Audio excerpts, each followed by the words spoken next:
Having a written legal will is important, but more than half of Aussie adults don't have one.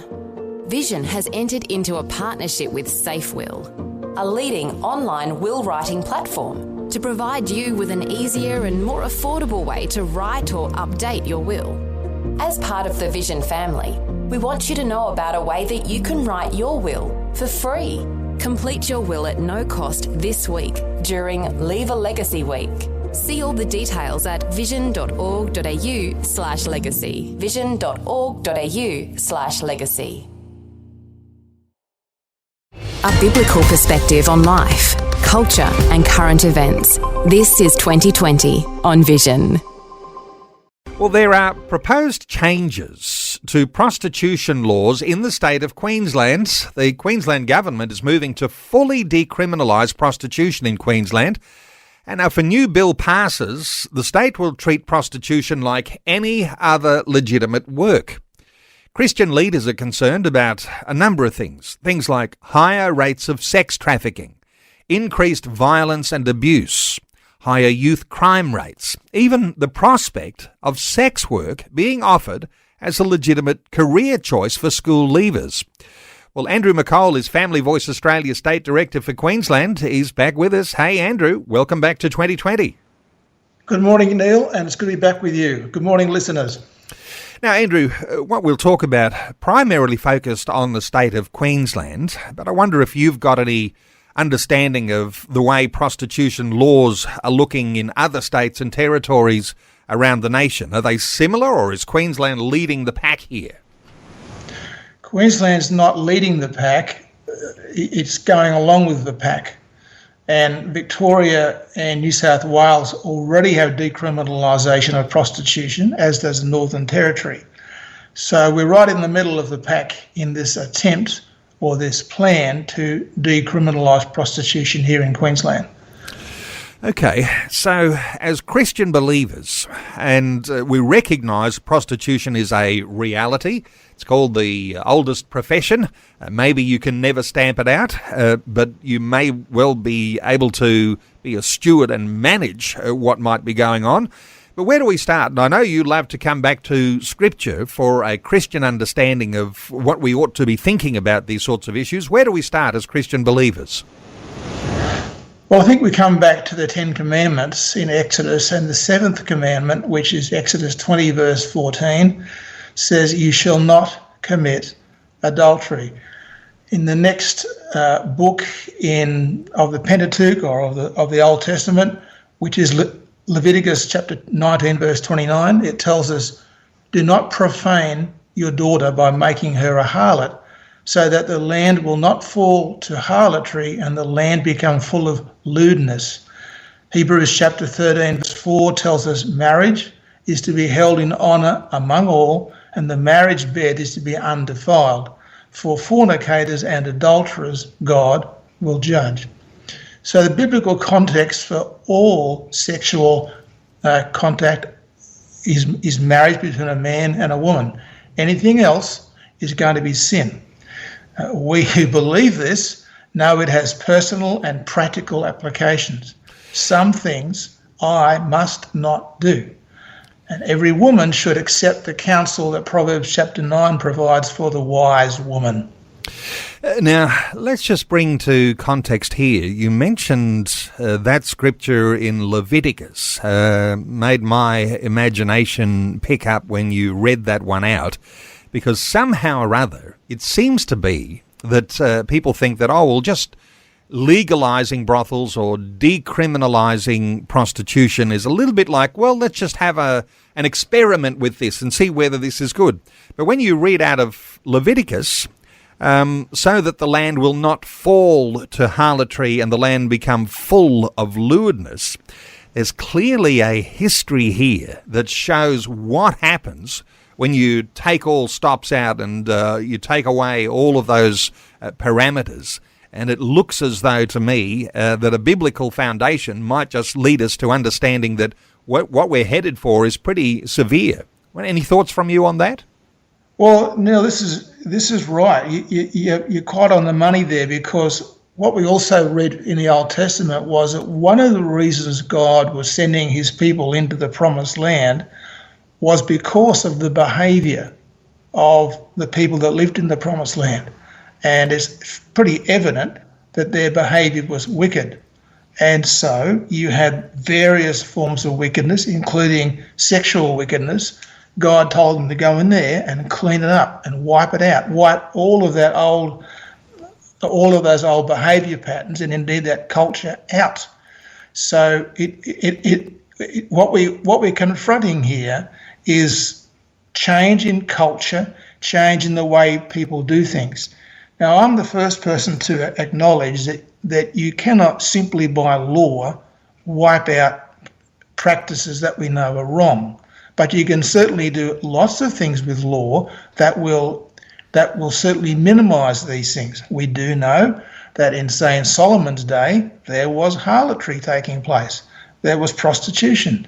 And as you know, that famous example where Solomon was called upon to judge between the baby. One woman had a baby, another woman had a baby, one of them had died in the night. So there was a controversy about this. Solomon had to make a judgment about that, and he did. So obviously this is not something new in culture or in Western culture. If you're talking about Solomon, we're talking about around about 1000 BC. So we're not talking about simply making laws alone.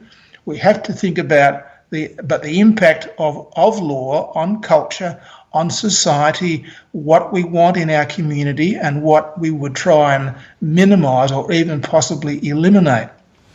Okay, let's come back to a focus on the state of Queensland. And this is your stamping ground, your responsibility. Let me just ask you, what is it that the Queensland state government is wanting to do? Is there something that you can just, is there a simple way of saying this is where we're headed with this particular bill? Yes. Now, I've got a document that the state government has put out which says that the objective of this bill is to establish a legal framework that will enact a safe, decriminalised sex work industry in Queensland while improving the health, safety, rights and legal protections for sex workers. So clearly our Attorney General has no time for God, no time for the Bible or for the family's protection. What I pick up as you deliver just a little short paragraph on that is that there are some words in there that ought to make you think, what's the reality here? Because we talk about a legal framework that will enact a safe work industry, you said, improving the health and the safety and the rights and legal protections for sex workers. It might seem to be that those sorts of words, they might almost make you think, here we go again, a promise of safety for a practice which actually is very, very unsafe. Any thoughts around that before we move forward? Well, yes, you're absolutely right. The fact is that there are major health and safety concerns for prostitutes, some of whom have described what they do as paid rape. Prostitution is a form of sexual servitude with violence and inherent risk in the job. It's not safe, and unlike any other occupation, the Queensland Crime and Misconduct Commission in 1991 indicated that prostitution is inherently violent. So talk about making something safe and decriminalise. There are lots of contradictions in that term. I mean, it sounds, oh, good, it's safe. Well, it's not. And to decriminalise it means that it's just like carpentry or painting or some other practice that people engage in for a living, and that is not the same. It's much, much different.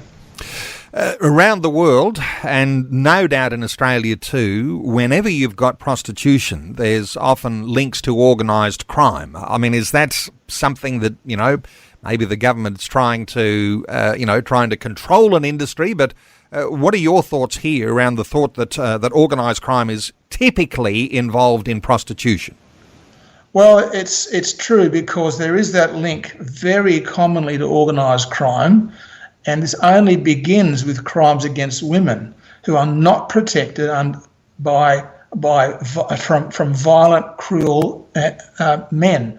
As Professor Aileen Byrne reported to the Queensland CJC in 1991, we must have the law on our side.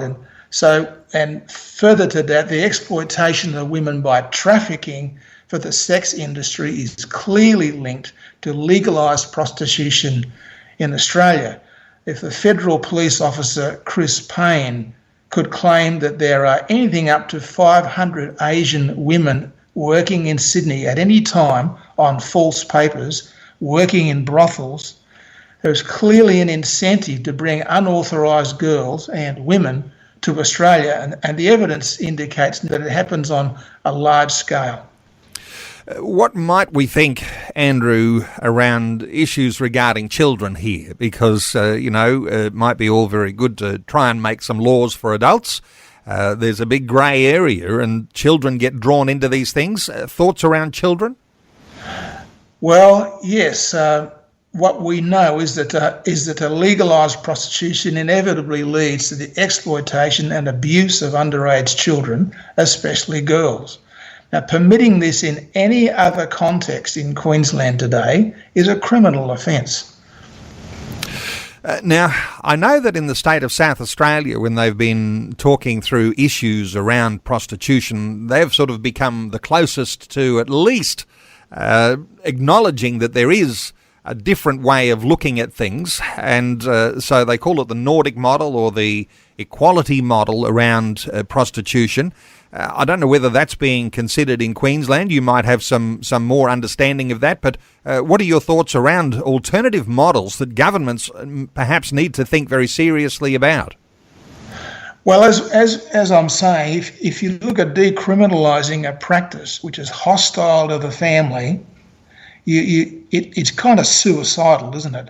And what Rob Norman, who is the Queensland Director of Australian Christian Lobby, has written in their submission to the Parliament in Queensland is that the Nordic legislation is also referred to as a human rights or equality model because of its focus on respect for women and the fact that it addresses the human rights violations that accompany prostitution. It provides exit strategies for those wishing to leave the sex industry, as well as providing freedom to report abuse with immunity. It fosters a culture that respects women and resists violence against women. It's not about shaming men, but about changing the culture. So we think that the Nordic model at Family Voice is probably the best way to proceed in terms of the laws of prostitution in Queensland. We think that it should lead over time to a significant reduction in prostitution in Queensland, making it an offence for anyone to pay money for sex. Okay, come around our Christian attitudes here, because, some will be saying, oh, tut, let's not even talk about prostitution. Well, we're not afraid to talk about it in this program. Christian attitudes to these sorts of things, rolling up your sleeves, getting a little bit, into the nitty-gritty of life. Where do you see Christians taking some level of action here? Well, the point of the matter of the gospel is that the gospel is good news, and Christians are not supposed to stand idly by when governments wish to perpetrate evil in their community. Rather, we should always act out of our biblical convictions. That is what set apart the Good Samaritan. And that's how we make a difference. I once heard the expression, it's a very basic common one, that men of action have satisfaction.